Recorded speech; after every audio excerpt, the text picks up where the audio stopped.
and then we decide what we think of it, if we like it or not, what kind of a book we think it is. Yeah. So this month, January, it was The Night Before Morning by Alistair Moffat, which we decided on. I run a little poll on my Twitter, which out of a few suggestions we all want to go with. And yeah, this month it was The Night Before Morning that we chose. Now, Alistair Moffat is an author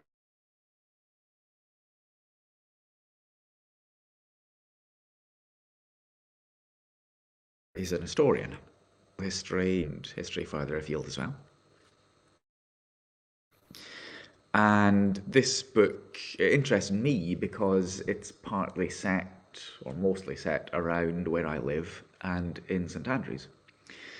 So that's why I thought, or one of the reasons why I thought it might be an interesting book to put on the shortlist and to read.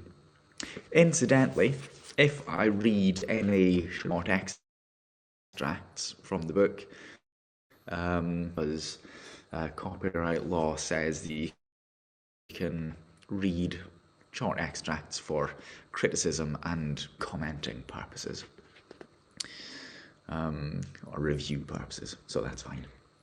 So, what did I think of the book? Well, first of all, I'll give you a short précis of what it's about. Essentially,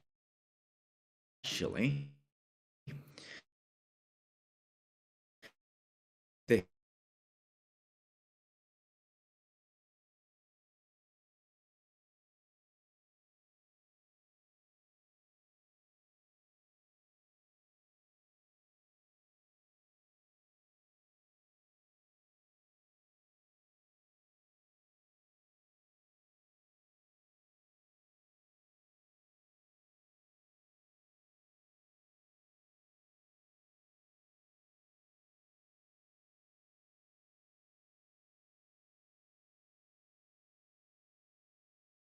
story. Book club, Jenny, yes. It's an alternative history. This is what happens if the Nazis win the Second World War. What could happen if the Nazis win the Second World War? They do that by... this isn't giving very much away about the plot. I think it's on the back. Yes.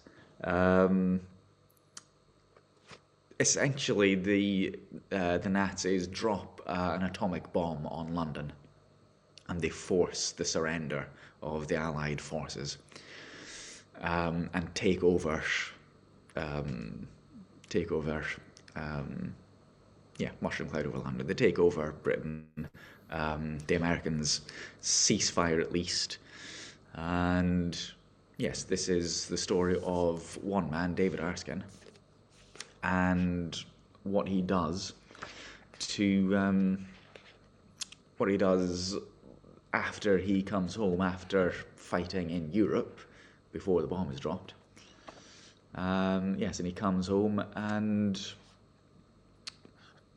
tries to resist Nazi occupation as best as he can, along with his girlfriend and her family and a few other people as well. So, what do I think of it? Well, let me give you the good stuff first. It's a very easy book to read. It's pretty light. It's a good story that moves along at a fair pace. Quite an interesting premise, quite an interesting idea. It's worth reading. I partly wanted to read it because of where it was set, and not only that. Because of where it was set, because the local does it have a happy end? Oh, I'm not going to tell you if it has a happy ending or not. But it would be a dark story indeed if nothing happened, if it starts with the Nazis winning the war and ends with the Nazis winning the war. Hello, Sean. Yeah, so it's a good story. It's a good kind of adventure story. It sort of reminded me of a book like, say, Treasure Island. It's which we've read together previously. It's what happened with the book. I meant to get it, but never did well. I'm telling you.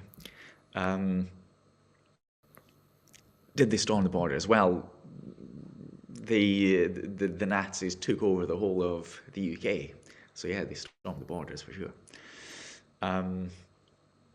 Yeah, it's a book which it's a story essentially. It's a storybook. It's about one person's perspective of events, and he tells the story from his point of view in chronological order, more or less, and it's more or less only him narrating it, you might say. So it's a fairly simple book. Do you speak German Scots? You'll have to read the book to find out. I'm not going to tell you what happens throughout the entire book. If you want to know, you should read it. And if you go into it with, with the knowledge that it is essentially a fairly simple, straightforward story, that's fine. It does what it does. It's a good read from that perspective. Yeah. Is it written in the style of John le Carré? In the style of John le Carré? No, it's written in a different style. I think that Moffat, the author, I think that it's fairly clear that he's an historian, because a lot of the book is Lorburn. A lot of the book is, it's unfair to say it's a list of events. It's unfair to say that it's basically this happened and then this happened and that leads to this, and because of this happened, then that. How old's the author? He's probably in his, I would say his 50s or 60s, I would think. Maybe a little bit, 60s perhaps, I would imagine. So it's a little bit simple to say it's just a very basic listing of events. But he does write it as if he is telling historical facts. It's sort of written from the perspective of, this is a chain of events that is narrated through the book as a novel. So it's sort of like an imagined history which is turned into a novel. So you can see that it is written by somebody who is an historian. He's telling the story. He's too young to remember Second World War. So he's telling the story of this alternative history, and he's turned it into a novel. And it is, well, there's very little. There's little subtlety. There's not much in the way of character development. He's a very good historian, and he writes this story well. But it is a fairly simple progress of a set of events. There's not much characterization. There's not much of, as I say, character development, where no romance. Yes, there is romance, but it does feel that it's not really an integral part of the plot for sure. It's kind of tacked on. It's in there. David and Katie, there is a romance element to it, but not much for sure. It does feel as if it's put in there because he feels that a novel, it needs something other than the history, the sequence of events. So there's a bit of that. But there's not really a look at the character's feelings. There's not emotion in it. It's missing some flavor. Yeah. So did you actually read it, Jenny? It's not necessary to the plot. It could have been written without that entirely. It could have been written without the principal female character. And speaking of the characters, I think that a lot of the characters, they kind of appear in the story in order to move the story along, and then they disappear. So there's really only two, basically, characters who are throughout the entire story, pretty much. Do they invade Australia? It's not known, but who knows? Who knows? I don't think it's said. Essentially, they take over Western Europe. I'm fairly sure the Russians ceasefire, at least. The Americans ceasefire. The whole of Europe is taken over by the Nazis. Recommend this for the sensitive. Yeah, sensitive. I don't see why not. There's no. There's nothing young. Yeah, well, young adults quite possibly. There's no sex in it. There's romance. There's no sex in it. There's not much in the way of what you'd call horror. I mean, other than the subject matter of an atomic bomb goes off. There's some passages where some of the people are there's violence in it, certainly. It deals with kind of tangentially. It deals with the Nazi treatment of Jewish people in the war. So that is in there. Would I recommend it to a German? Well, here's the thing. All the German characters are Nazis, and that is very clear. There's no ambiguity about it.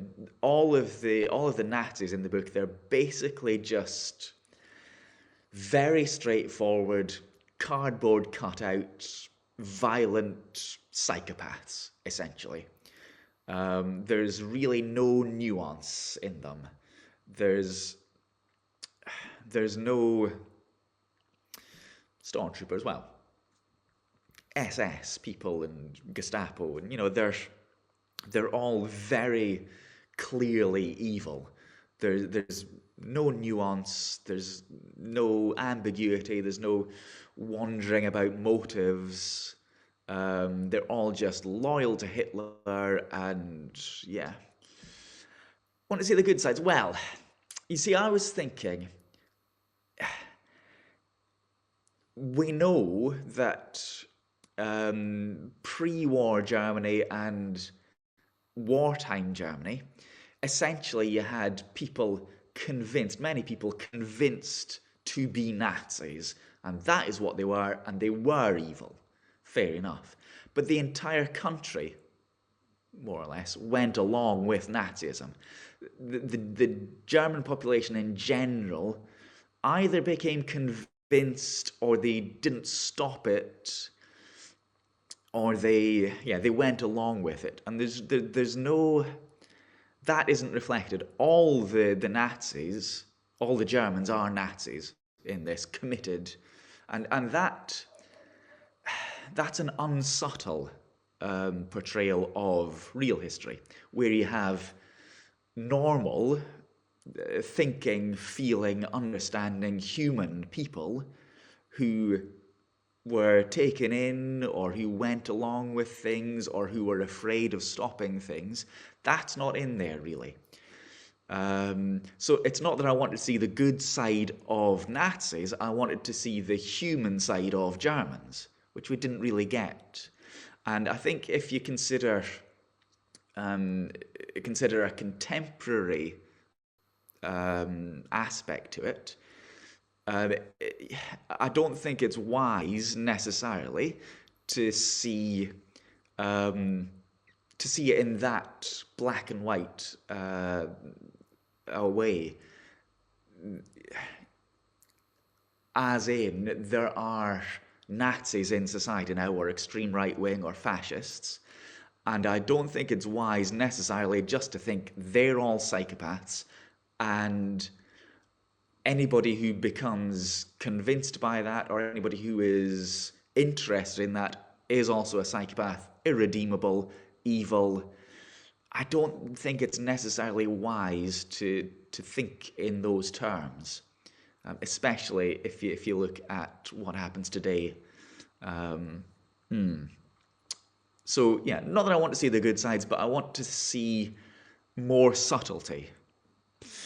Like someone in South Africa in yesteryears could be innocent while country was nuts. Have you seen Escape from Shore? I haven't, but innocent. Um, innocent, yeah. Hitler did win. I won't tell you the entire plot, but essentially, as I say, the Nazis drop an atomic bomb on London. They kill the royal family, they kill the government, with the bomb, and it's taken over by Nazi sympathizers, King Edward, what was it, 8th, Oswald Mosley, whoever. His Scotland history from Ireland is great. Oh yeah, he's a great historian for sure. Yeah, I've read some of his books, definitely, Lord Byrne. Yeah, they then say, right, you will surrender, or we'll drop another bomb on Birmingham and another bomb on Manchester. And they sail a submarine up the Hudson River, and they say, if America doesn't cease fire or surrender, we'll blow up New York. Yes, if you can do. But yeah, the royal family is killed, and then there's a new puppet king installed, and a Nazi sympathetic government, and there's collaborators, and so on. And I won't give away the entire plot, but that's the basis of it. And as I was saying, it wouldn't be a very interesting book if it was just Hitler won, then he took over the UK, this is what he did, this is how the people reacted, they were all subdued and cowed, and hey, isn't that an ending? No, it's not like that for sure. A lot of Scotland, yes, it's mostly set in Scotland, almost entirely. And as I said, I quite enjoyed the local settings, the places I know, like Leaderfoot Viaduct, for example. So the characters in there, they have to, at night, I think at night, they go across the top of Leaderfoot while there's a Nazi patrol underneath. That's not something you can do now because it's fenced off. Well, I suppose you could do, but I can't do that, let's say. But I have been on top of the viaduct before it's fenced off, and yeah, I can very much imagine myself. They actually took some ponies across the top, and I can imagine that. And it's set at Peniel Hugh, and it's set on the Deer Street, the Roman road, and it's also set up in St Andrews as well. So I certainly enjoyed seeing the places I'm familiar with in the book. Would be a great place for Indiana. It would be a great place for an Indiana Jones film there, yes, at Leaderfoot, absolutely. You've been on top as well, okay. The Lothian Estates. I'm not sure. Oh, Peniel Hugh, yes. I think, looking down on creation, yes. So yes, I certainly enjoy that. At Bon Jedward. Oh yes, that's right. Yes, absolutely. Yeah, so would I enjoy the book? Thank you for the award. Would I recommend the book? Well, from my perspective, yes, I quite enjoyed it. Like I say, I enjoyed the local setting. It's a good story. It's it moves along at a fair clip. It's not something you have to think about. There's nothing deep in it. There's nothing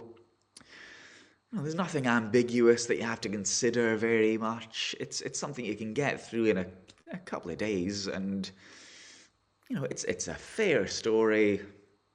It's easy to read. It's fine for what it is. It's fine. It's a decent story. I would say, would I read another novel by Alistair Moffat? I may do, Depends on the subject matter. Um, they won't have it. Won't have what? Sounds like, oh, well, give up. Would you read the book? Would I read the book if I wasn't from the area? It's probably not one that I would have chosen if it wasn't by, a local writer. It probably wouldn't be my thing. I probably wouldn't have chosen it, but I'm. It was. It was better than it might have been. I think it was, like I say, it's a decent story. It's not bad. It's not brilliant. You can tell it's kind of his first novel. I might read another one by him, like I say. It's not going to win a Booker Prize, let's face it. It's fine, yes. It's perfectly readable. The film rights have been bought by Tom Conte, I believe. Would I watch it if it's turned into a television series or a film? Yes, I would. Probably not just for the local aspect. Now that I've read the book, I probably would watch it. I might even watch it anyway, even if I hadn't. Yeah, it's a decent enough book. It's fine. With the film where it's set, I think they would have to be honest. I think Alistair Moffat would probably insist on it. Three Maps of Scotland, good. I think it'd be very difficult not to, unless they might change. Say they might change St Andrews for Oxford, but it's kind of close to London, maybe too close. They might change it to Edinburgh. Not good. Okay. Become an extra. Well, I did. When I didn't go to see Indiana Jones being filmed, but because it was kind of during lockdown, etc. But I did see the Eurovision film with Will Ferrell, if you remember that. I saw that being filmed in Princess Street Gardens, and I showed that. You watched it, yes. I watched it. I thought it was all right, actually. I didn't see myself though in the background, sadly. If they filmed it locally, and they would have to spend quite a lot of time locally doing that. They could change the setting, but I would hope they wouldn't. I would hope it would be filmed in the Borders and in St Andrews. I would hope. Maybe if the new film studios are built in Leith, is it? That might be interesting. Was there reference to Peniel Hugh in the book? I haven't been up Peniel Hugh, but it's just mentioned as they kind of pass. Erskine he moves up the country, kind of from the border. It sort of starts off at the Cheviot, and he moves up through the border. He goes up past like Smailham. I think he's kind of more over to the east of you and I, Sean. So he passes by a few interesting places, and then he finds himself up in takes the boat up from was it one of the East Lothian towns, I think, and then up to St Andrews that way. Swelling Tower is good as as well, yes. Take me up Peniel Hugh. I met Sean, by the way, in Selkirk a couple of weeks ago, in passing. Just saying, since you're always saying, and Margaret is saying as well, yes, we did bump into each other. What occurred? I'm not sure if I can say. Sean is about to have a coffee. I am rather tall, yes, I am rather tall. That's true. According to every Periscope or Half person who has actually met me. So decent enough book, worth reading. Don't expect too much from it. Don't expect some intellectual read. Don't expect something Haven't you said about asking if I'd ever met Sean? I think you have, haven't you? It's not something you're going to spend much time thinking about. But it's worth reading, I reckon. It's pretty interesting. It's decent enough. It's a decent story. It's fairly well told. Yeah, all right. So the next book, February's book, rather pleasant, oh thank you, and right back at you. Yes, it was nice to meet you. Nice to actually speak with you. I did do a virtual stream with Sean, yes. So the next book is going to be The Dictionary of Lost Words by Pip Williams. That is, hello jerkface for real. Surprising, I know. Oh, that's interesting. One you wanted, did you vote for that one? Yes. The Dictionary of Lost Words. So, it's another fiction book, an historical fiction book. And it's about, I won't tell you too much about it, but it says, a little précis of it, Waterstones says, set in the heyday of the suffrage movement, this quietly gripping tale of a lexicographer's daughter who starts compiling her own dictionary out of words deemed less important is a poignant exploration of love, tenacity, and the ownership of language. Sometimes you have to start with what's lost to truly find yourself. Motherless and irrepressibly curious, Esme spends her childhood at her father's feet as he and his team gather words for their very first Oxford English Dictionary. One day she sees a slip of paper containing a forgotten word flutter to the floor unclaimed, and so Esme begins to collect words for another dictionary in secret, the Dictionary of Lost Words. But to do so, she must journey into a world on the cusp of change as the Great War looms and women fight for their vote. Can the power of lost words from the past finally help her make sense of her future? So there you go. That's hello, Suki, and Lily Bunny, if you're watching as well. That's February's book. Hello, the Mad.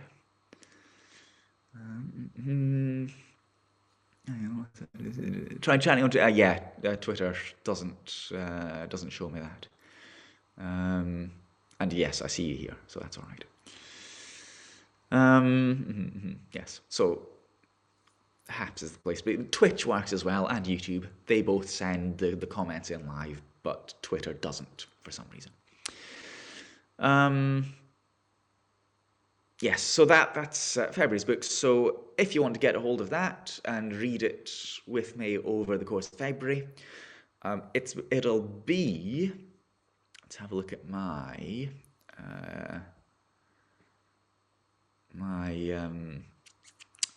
calendar. We've got 4 weeks. It's the 28th. The 28th is the last day of the last Monday of February, so we've got 4 weeks to get a hold of that book and read it. I understand it's a reasonably long book, so don't delay too much in getting it. When was it released? I think it's fairly new. It's not an old book. We're not talking 100 years old.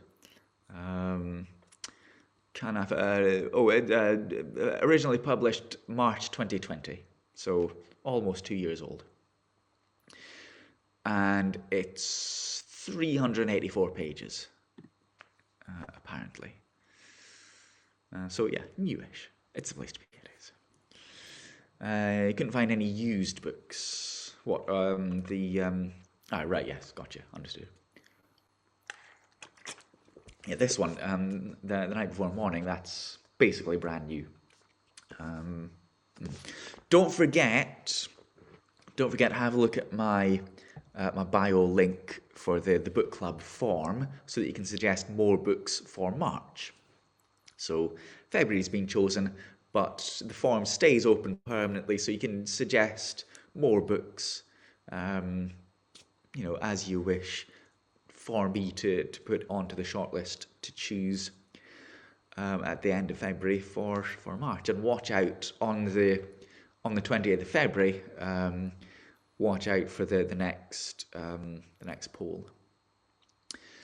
Another book club is reading The Lost Library. Oh, right, yes. Okay, good. Another book club. One that you're in, a member of. Can you suggest one of the books you wrote? You can suggest one of the books you wrote if you wish to, yes. Trainspotting 2. I think since we did Trainspotting 1, that's fine. Keep getting knocked off.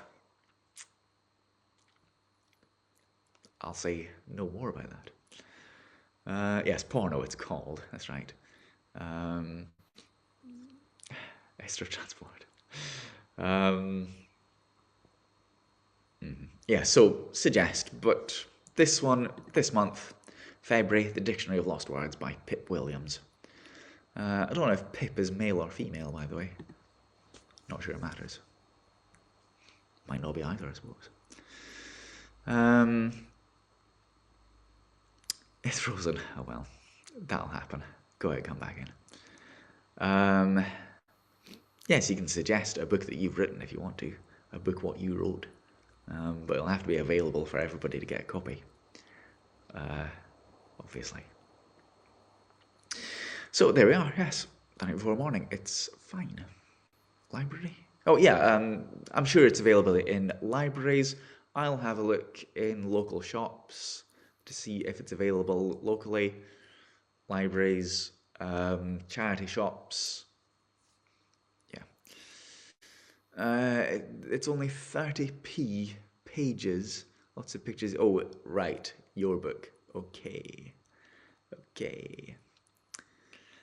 All good bookstores, not the rubbish ones. Yes, that's right. So yeah, like I say, I'll have a look. 300 pages. Okay. I thought you meant that was the price per page. Yeah, I'll have a look in the local shops. Try a library.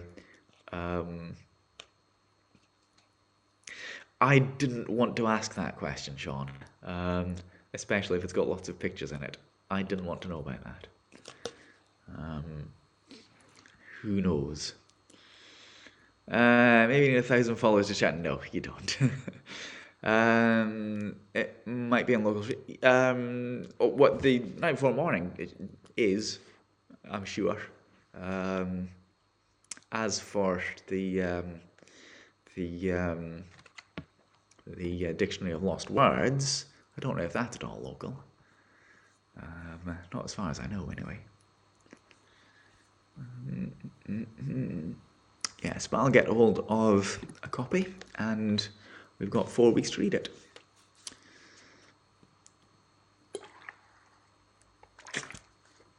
That's better. Any questions? Any questions? New book mentions part of Scotland. Does it indeed? Have you read it already? Is that what you're saying? Shall I read a little part of it? Shall I read a page or two from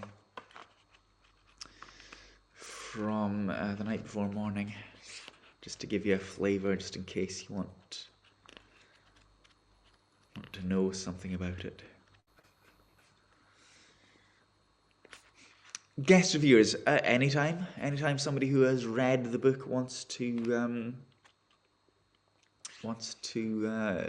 do that, that's absolutely fine. Anytime anyone wants to review or read, indeed. Let's see. Is this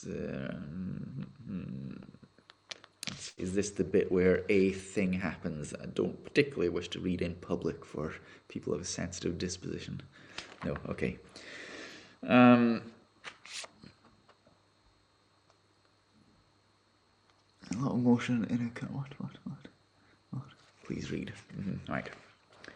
Now look, Sandy, there's nothing I can do about this. In the only cell in St. Boswell's police station, Sergeant Bell explained that he was bound to file a report, even though it's Christmas Eve. After a phone call from a neighbour, someone the policeman refused to name, his only patrol car had stopped Sandy on the road to Jedburgh. After searching the car, the constable asked him to come back to the station to answer a few questions. "You see, Sandy," said Sergeant Bell, "it doesn't make any sense. You said you were going off to feed some out-by ewes for a friend, but you won't say who or where. And you can't explain why your collies weren't in the vehicle and why the constable found no bags of feed in the back. Your neighbour saw you get in the car without them, and that's what we found. Nothing to back up your story." Sitting on the bench along one wall, Sandy Ormiston just shook his head and said to the sergeant, "What are things coming to, Bill? What are you doing, helping these people?" Sighing, the policeman went on to explain that he had been forced to put in a call to Berwick. "If I hadn't, your neighbour would have made a formal complaint and I'd have been for the high jump. They'll be here shortly." The old shepherd blew out his cheeks, shook his head, and leaned back against the wall of the cell. At 70, he was too old for these sorts of capers. And what would Mrs. Ormiston say? It was well past his supper time. An hour later, the shepherd heard loud noises, followed by the clatter of boots down the stairs. The door of the cell opened, and two black-uniformed Germans came in. "Stand up!" one of them shouted at the old man. And when he did, the other punched him hard in the stomach. Yeah. Thank you for the awards. St. Boswell's had a police... St. Boswell's... does it still have a police station? I think...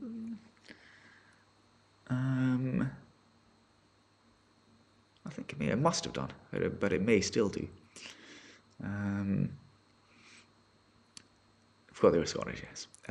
So yeah, St. Boswell's, I mean, that's, not far away from me, and Jedburgh, Berwick. I do make a good Nazi, yeah.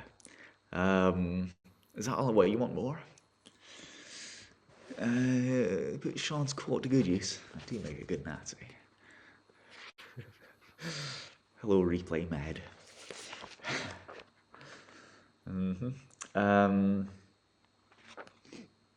How far from the event of the kaleidoscope?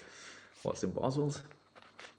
About 3 miles. Yeah, let's find another bit. Yes, he is in Melrose Abbey, that's right.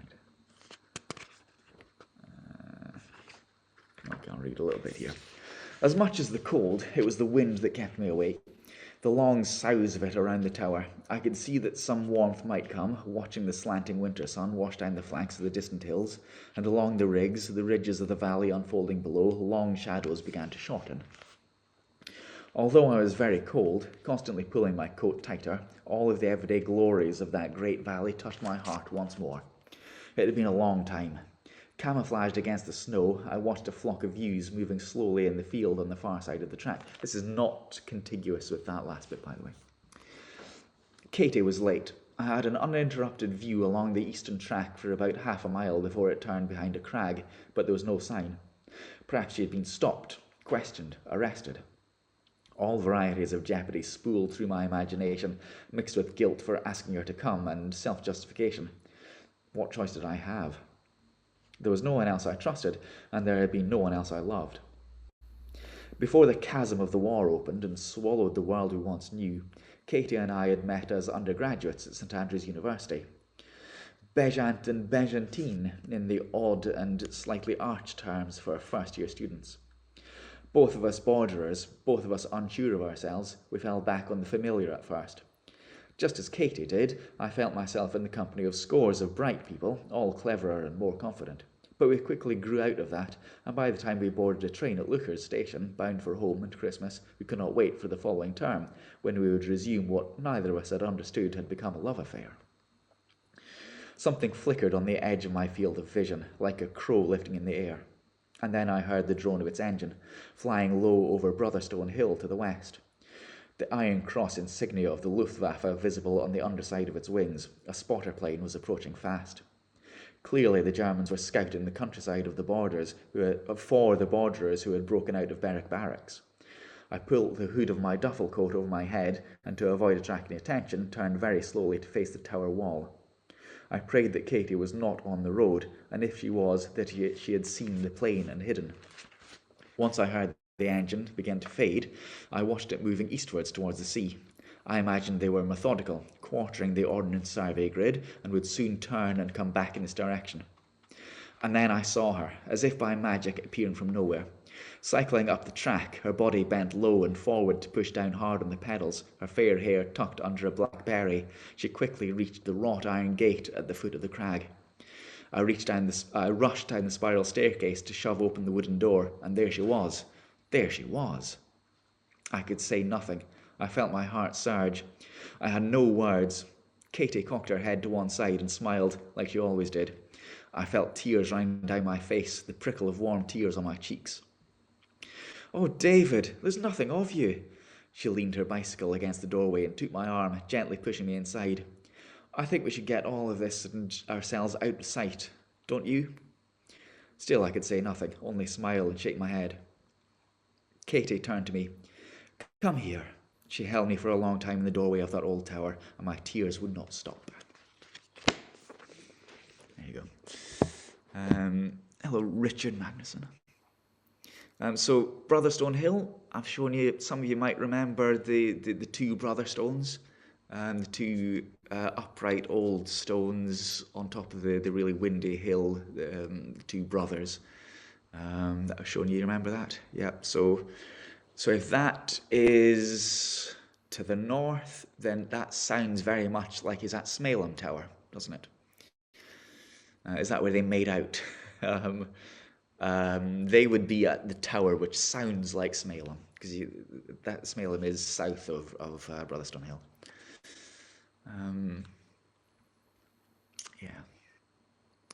You went to a cadet camp at Berwick Barracks before it became a museum. Guards before it was invaded. Can you reenact the whole book of the locations here on Haps, please? I would need a Katie and some Nazis. So no, I'm not going to reenact all. But I might go to some of the places. I might show you Leadfoot Viaduct, for example. Yeah.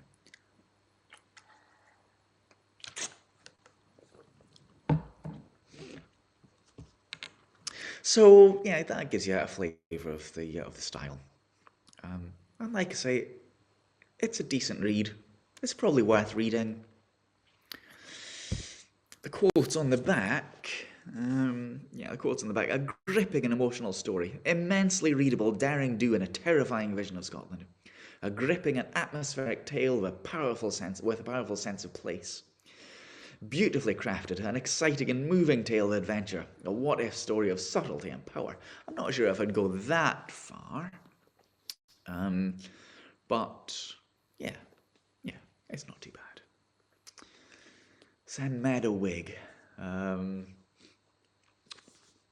What a short-cropped, blonde, Aryan master race wig. A sample, yes. Reading a sample for you, which I'm allowed to do under copyright law for review and criticism purposes. He is not a Licari. No, it's not. It's not like that. The dream. Oh, that dream. No, thank you. That's fine. There's no beach. Well, there is actually in the book, now that you mention it. No, fine, thank you. What dream? Vegan Doe had another dream about me and the med. Critical, I've certainly criticised it. Yeah.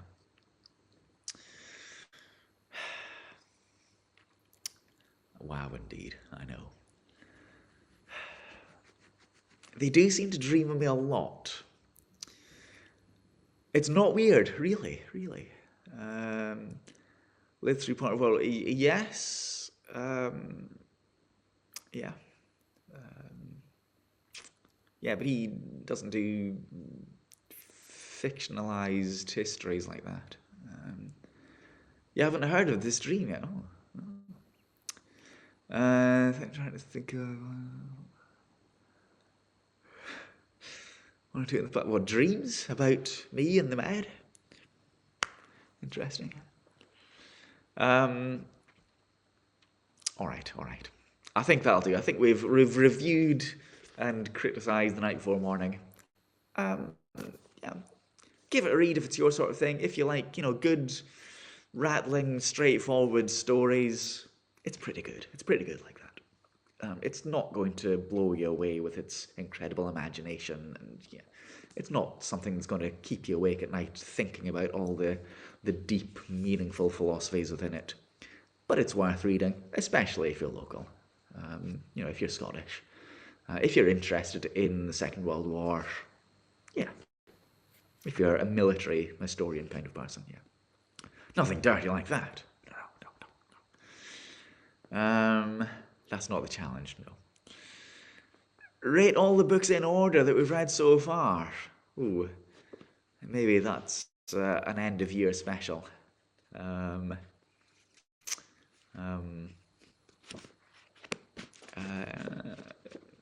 There's been some good ones for sure. There's been good ones.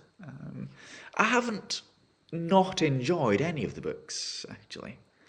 Not start of year special, no. No, I haven't failed to enjoy any of the books that we've read so far. So, as you know, the choice is you send me suggestions. Normally I get more suggestions than I have space for.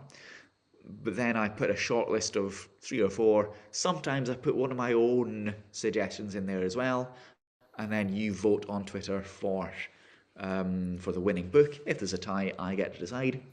Considering it's a joint effort, I only choose books that I think I would like to read, but mostly I choose from your suggestions. You only read 2 and you didn't finish 1. Which one did you not finish? Do you pick books you don't like? No, and I only choose from the suggestions. I only choose ones that I'm willing to read and think I'd want to read. I think you should finish that one, the hotel one. I think you should. And the other one would be the Midnight Library. Is that right?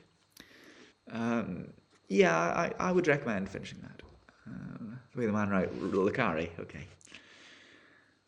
The author, Doe Darling. Well, if the author lets me know where I can read their books.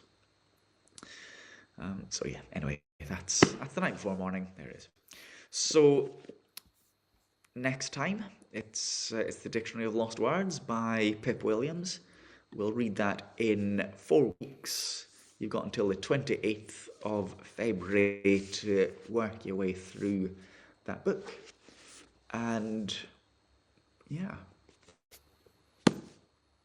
don't forget to keep suggesting books for me on my bio link, bio.link/A9630, and go to the book club form and make sure you're following me, of course, on all the other places too.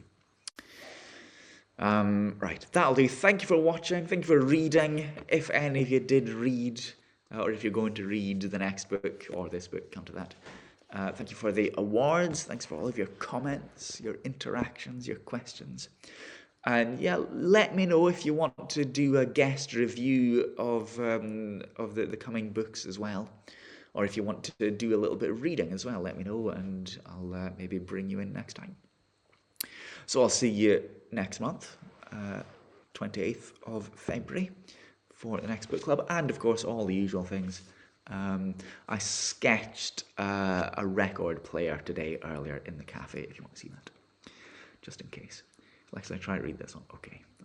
Right, thanks for watching. I will see you next time. Go and read something, even if it's not this, if it's not the next book, read something, because it's always a good idea. Thank you, Suki. I don't know which record it was. All right. I may allow people to do readings for criticism and review.